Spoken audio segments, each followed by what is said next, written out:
Guilt is the healthy response is reminding us that we are in a direction that is not in line with our ethics.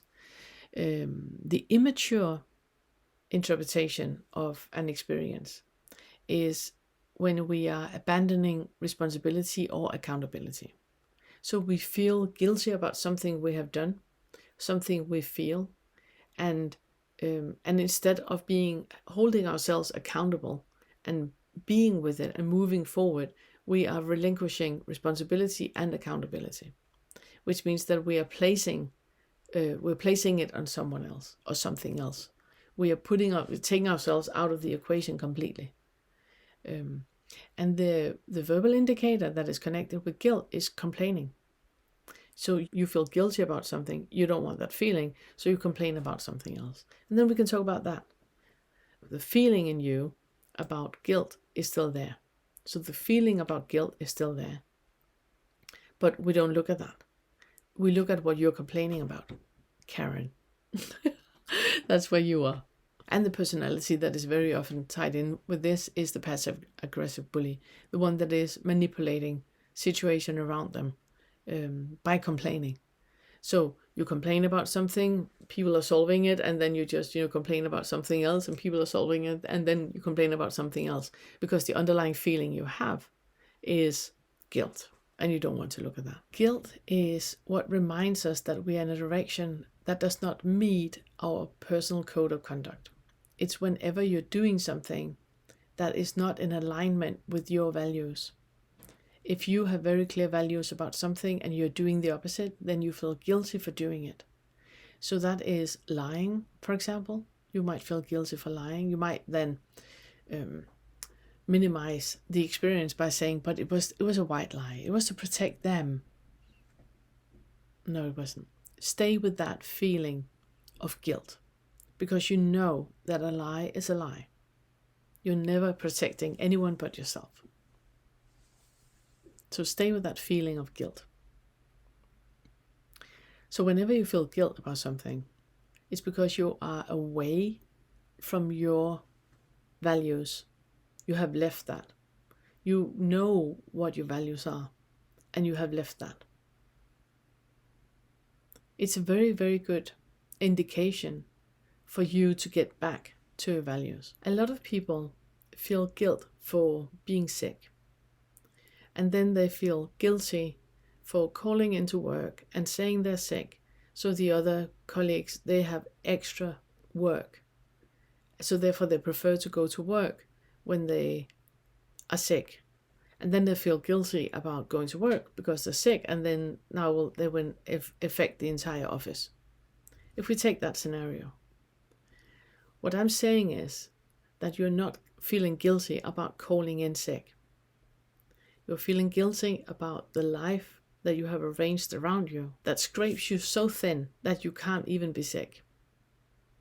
The life that you have created around yourself is not in alignment with the life that you would prefer. It's not in alignment with the life that you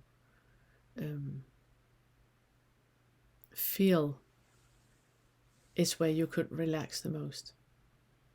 Whenever we have the feeling of guilt, it's because we know that there's something else that is better, and we haven't done that. We haven't chosen that. And I know that when I say that, and I'm sitting and talking about your life, I know it's a big one.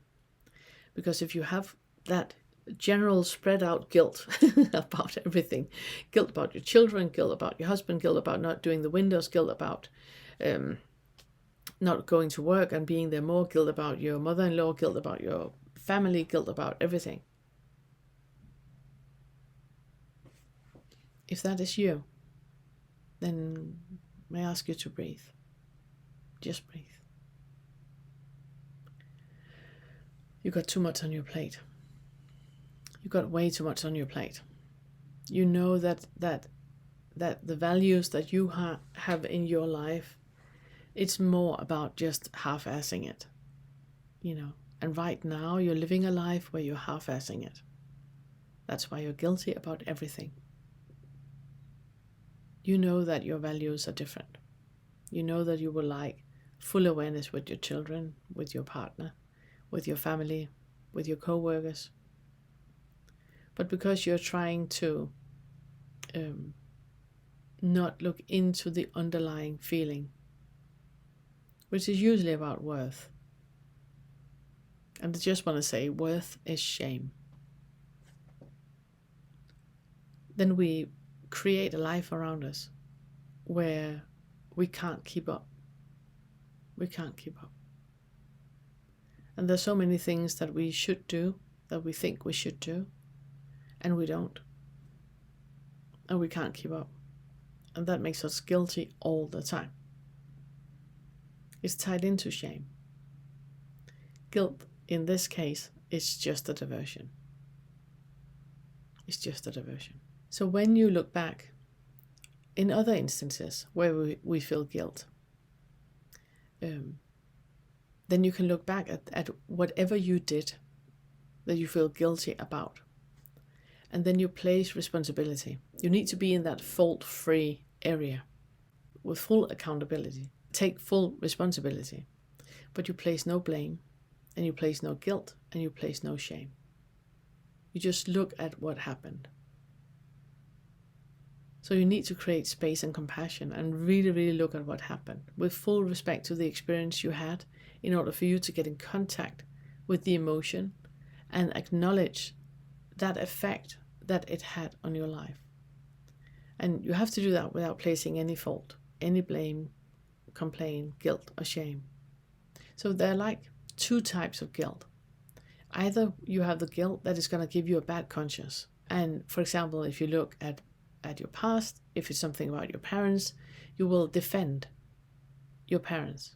You will say that, well, it was me, Or the other type is where you will use the placement of guilt and blame to give other people responsibility for how you feel today. And that is a diversion. That is a diversion. So I said it before, and I would like to repeat it. Whenever you have a feeling of fear, anger, guilt, and shame, you are diverting. This is only a distraction. Any feeling you get, it's just a distraction. Whenever you have a feeling that you need to put your foot down, that you need to mark your words, you need to show your boundaries, you need to say no, you need to, well, I'm gonna tell them. That is a diversion. It's a diversion. You're doing something to avoid something else. So instead of reacting, get into the feeling that you have of fear, anger, guilt, and shame, and just stay with that. You cannot have any reaction that is a good reaction. You can respond, which is a good response. So, for example, if you have healthy fear and you respond with, nope, not getting into that van, that is a response. If you have a reaction of anger going like, oh, I'm gonna rah, rah, rah, that is a reaction. All reactions are diversions. You're diverting from something else. You're distracting from something else. So whenever you have the feeling that you need to, speak your piece, put your phone down, show them, just remember that that is identification and is only happening in you. Other people don't react like that. And if other people don't react like that, it's not truth. Now, if you then, socialize with people that all react like that, then you might be very, very tempted to believe that this is normal. It's not. It's identification. You don't need to. If other people can be in the same situation and not react like you do, then it is identification and you need to look at it. So whenever you have that feeling of, but I need to tell them, I need to say no, I ask yourself, are you sure? Are you sure you need to do that? Are you sure about that? There are other people in this world that don't react like that. Why do you have the need to do that? So I'm not, obviously, I hope you hear that. I'm not talking about you putting yourself in danger. I'm not talking about you jumping into a white unmarked van or letting, Uncle Pedophile babysit. It's not what I'm talking about. I'm talking about you being aware of when you are identifying with fear, anger, guilt, and shame, and what is underneath that identification. I'm not talking about you walking out in front of traffic. I'm not talking about that. I hope you hear that. So that was it. I hope you have gotten an insight into asking the question, who is telling you that you need to be different? Who are they talking to? Who is that who? And who are they talking to? And what message is given? Yeah. Thank you. I want to thank everyone that are showing your appreciation of the Awakening curriculum by buying me a cup of tea and becoming members of the YouTube channel. I truly appreciate that gesture. It means so much to me, and it also makes it possible to keep the channel and the homepage free from paid promotion and all that stuff. So thank you so much. And if you're new to the channel, then you find the full Awakening curriculum either on the YouTube channel or on my homepage, themore.uk. The Awakening curriculum is a free resource for you to use the FetterWork in resolving the effects of trauma and integrating insights of non-self and non-duality into your daily life and become awake.